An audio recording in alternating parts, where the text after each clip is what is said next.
Alors je vais prendre un exemple 0401 qui va nous permettre toujours le même principe. On crée un objet vu dans lequel il y a un message qui porte la valeur message initial. Il observe évidemment la div qu'a le ID app, que voilà. Donc tout ce qui se passe ici est piloté évidemment par mon objet vu. Alors ensuite, j'ai créé une petite fonction, un setTimeout. C'est une fonction qui va se déclencher au bout d'un certain temps, en l'occurrence ici, au bout de 4 secondes, puisque le temps est indiqué en millisecondes, donc 4 fois 1000.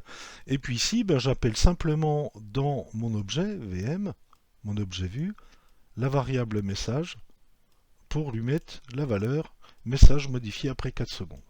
Et ici, j'affiche le message. Alors vous voyez, c'est du data binding, mais ça ne veut pas dire que je suis obligé de l'afficher en une et une seule fois, puisque l'objet vu est lié à cette partie de code HTML, ce template. Donc tout ce qui va se passer sur le message, évidemment, va se mettre à jour automatiquement dans le template, sans que je fasse rien du tout, grâce à ce data binding. Donc là, en fait, au départ, je vais afficher message initial, la fonction va se déclencher, et au bout de 4 secondes, le message, vous allez voir qu'il va changer. Alors, je vais prendre évidemment cet exemple, voilà, message initial. Donc, on attend 4 secondes, évidemment avec le set timeout, et vous voyez que le message s'est modifié. Il n'y a eu aucune action événementielle ou quoi que ce soit qui a été faite, et ça, c'est grâce au data binding.